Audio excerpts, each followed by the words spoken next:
तो मैं समझता हूँ ये चीज़ें इनका बंद होना चाहिए और जो लीक कर रहे हैं या करवाई जा रही हैं वो भी मैं समझता हूँ उनको भी सब्सक्राइब करें और बेल दबाएं ताकि कोई खबर रह न जाए।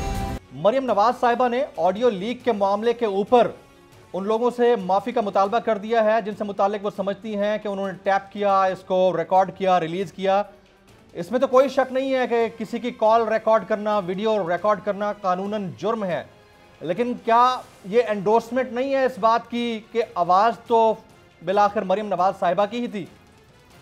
देखिए, सबसे पहले तो जो आपने बात की है, मैं उससे जो मरियम बीबी ने बात की है कि गैर कानूनी, गैर अखलाकी, मैं समझता हूँ गैर कानूनी से ज़्यादा ये अनएथिकल ज़्यादा है।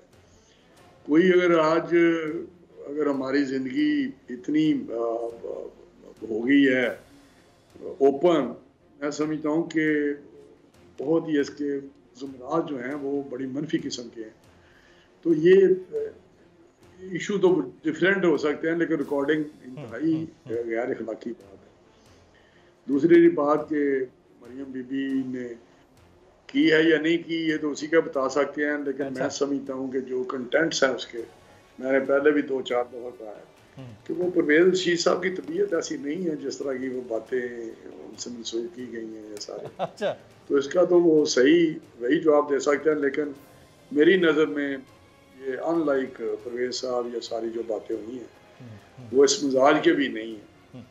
तो मैं तो यही कह सकता हूँ कि ये सिलसिला जो शुरू हुआ है ये इंतहाई काबिल इतराज़ बात है कि आप मुख्तलिफ़ किस्म की रिकॉर्डेड वीडियो हैं उनको आप आहिस्ता आहिस्ता करके किसी ख़ास पर्पज़ के लिए, किसी मकसद के लिए, कोई किसी को टारगेट करने के लिए लीक करे, उसकी शख्सियत को टार्निश करने के लिए। अच्छा। तो मैं समझता हूँ ये चीज़ें इनका बंद होना चाहिए और जो लीक कर रहे हैं या करवाई जा रही हैं वो भी मैं समझता हूँ उनको भी इस किस्म का सिलसिला नहीं शुरू करना चाहिए, क्योंकि ये कल को किसी की भी कोई ना कोई ये आ सकती है वीडियो।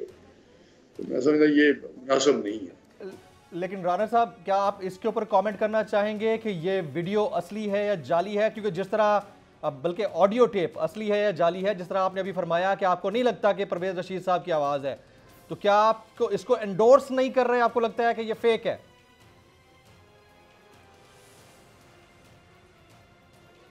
मैं तो यही कहूँगा कि अगर किसी बंदे को आप भी जानते हैं, मैं भी जानता हूँ, अगर उसके मुताबिक बात नहीं तो फिर तो यही शक किया जा सकता है ना कि ये जेन्युइन नहीं है। ये वही वो जिस तरह ये किया जाता है, मैनेज किया जाता है या बनाई जाती है। अच्छा। लेकिन इसका तो मेरा हाल है, उनसे पूछें, अगर वो बताएंगे कि सही है या नहीं सही, या अगर सही नहीं तो इस पे क्या आगे इसका अमल होना चाहिए।